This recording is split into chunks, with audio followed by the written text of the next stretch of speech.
Assalamualaikum. Novel Islami Romantis karya Aniti. Ustadz I Hate You Part 15 Curhat.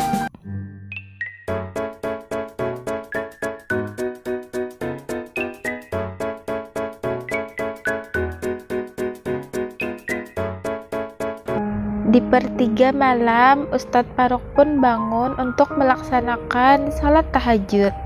Sementara itu, Rara masih tertidur. Sengaja kali ini Ustadz Faruk tidak membangunkan istrinya seperti biasanya.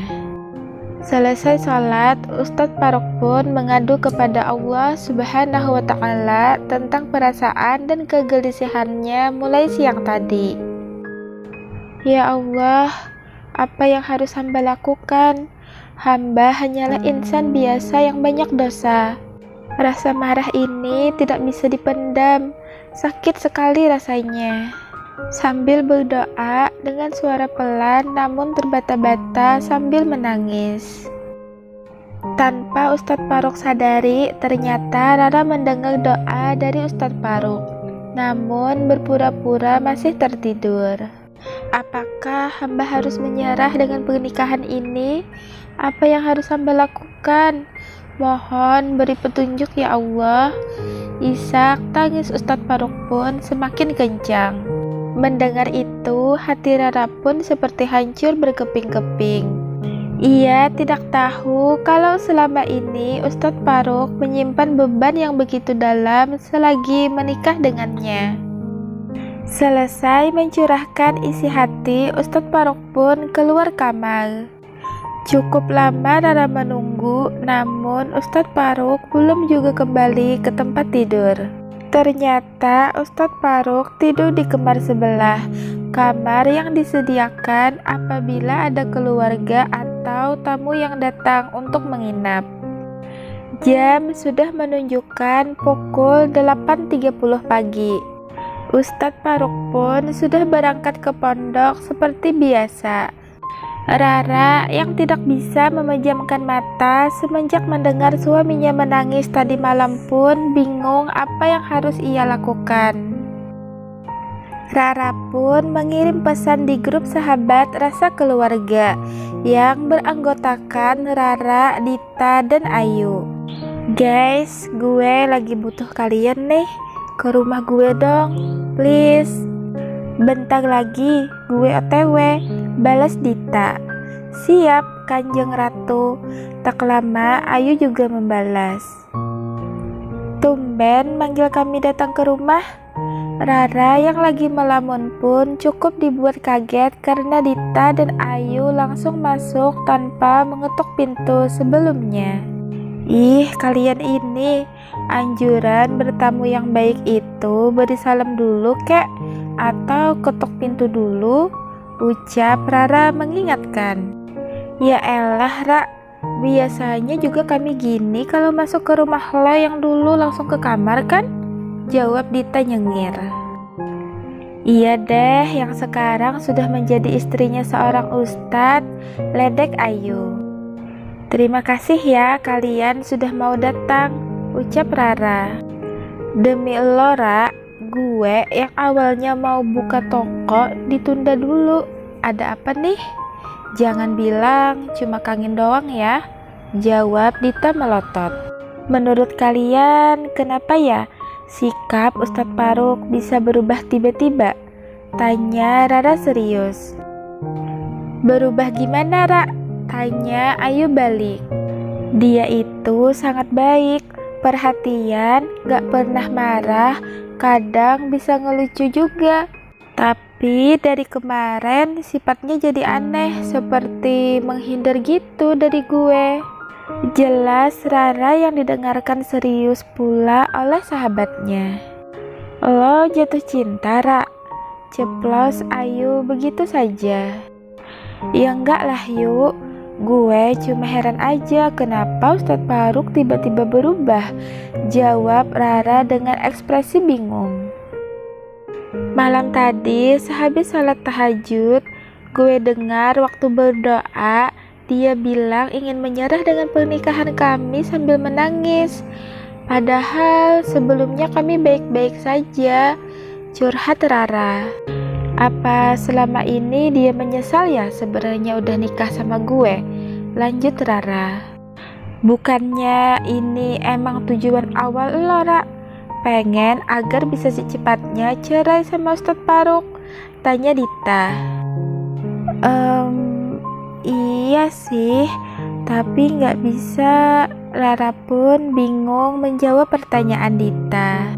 Pix, lo sepertinya beneran jatuh cinta sih sama Ustadz Faruk, cecar Ayu. Ih, Ayu, bukan gitu maksud gue, ambek Rara. Terus, hubungan lo sama Reja gimana, Ra? Tanya Dita serius. Jujur gue kecewa berat sama Reja, jawab Rara.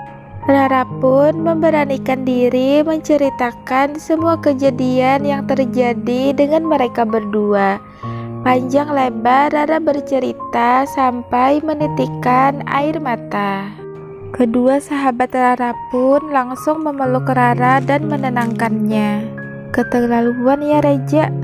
Gak nyangka loh Reja bisa berbuat gitu, ucap Dita sambil menenangkan Rara. Terus suami lo tahu, Ra? Ceplos Ayu lagi. Gak tahu, karena kalian berdua sahabat gue, makanya gue berani cerita. Tapi janji ya, ini hanya menjadi rahasia kita bertiga, karena gue percaya sama kalian. Sebenarnya gue sendiri kadang jijik melihat badan gue ketika bercermin. Kalau ingat itu, tangis Rara kembali. Gue jadi kasihan sama lo, Ra. Kisah cinta segitiga yang rumit banget bagi gue, jawab Ayu kembali. Ayu yang orangnya ceplos-ceplos, kalau ngomong kadang tidak mikir dulu, namun yang ia katakan kadang ada benarnya juga. Kenapa nggak lo coba aja untuk membuka hati dengan Ustadz Faruk? Dia sekarang kan suami lo, Ra, sedangkan Reja cuma masa lalu, ungkap Dita. Suami lo itu sebenarnya ganteng banget loh, Ra. Gue dengar dari adik sepupu gue yang mondok di sana, katanya di pesantren tempat dia ngajar sebelum nikah sama lo jadi idola remaja putri di sana. Katanya ada ustazah juga yang sudah lama suka sama suami lo. Lupa gue namanya siapa. Jelas Ayu menambahkan. Sebenarnya ketika mendengar Ayu bercerita, perasaan Rara merasa sedikit terganggu. Namun seolah tidak peduli, Rara pun mengabaikan perkataan Ayu. 4 tahun gue bersama Reja, tidak mudah melupakannya. Walaupun gue benci banget akan perbuatannya, kadang gue juga kasihan sama dia, jelas Rara. Lo aneh deh, Ra. Disuruh tinggalin Ustadz Faruk gak bisa, disuruh lupain Reja juga gak mau. Sebenarnya yang jahat itu lo, Sehra, ngegantung perasaan 2 cowok yang sama-sama mencintai lo. Mendengar itu, Rara pun semakin nangis terisak-isak. Seperti biasa, Ayu bicara terlalu jujur yang kadang bisa menyinggung perasaan orang lain. Ayu, diam, tegur Dita yang mengerti perasaan Rara. Sorry, bukan maksud gue. Ayu pun merasa bersalah. Belum selesai Ayu ngomong, namun dipotong Rara. Lo benar kok, Yuk. Di sini yang salah sebenarnya memang gue. Tapi aku gak marah kok kamu ngomong gitu, jawab Rara. Mereka bertiga pun kembali berpelukan. Sudah, kita gak boleh sedih-sedihan lagi ya. Jadi lapar nih, ucap Dita mengalihkan pembicaraan. Sebenarnya gue juga lapar. Makanya undang kalian datang ke sini biar bisa temenin gue makan, ucap Rara sambil membersihkan wajahnya. Ketiga sahabat pun makan bersama. Tidak ada lagi air mata, namun gelak tawa yang terdengar cukup nyaring. Karena dengan tingkah Ayu lumayan konyol, suka membuat Rara dan Dita tertawa. Terima kasih ya kalian sudah mau mampir. Gue senang banget, ungkap Rara sambil tertawa dengan badan dan tangan yang digoyang-goyangkan. Dita dan Ayu pun melakukan demikian karena begitulah kebiasaan tiga sahabat sebelum berpisah. Mereka pun berpelukan cepika-cepiki sebelum pulang. Sama-sama Ra, jangan sedih lagi ya, ucap Dita. Kalau butuh teman hubungi kami saja, lanjut Ayu.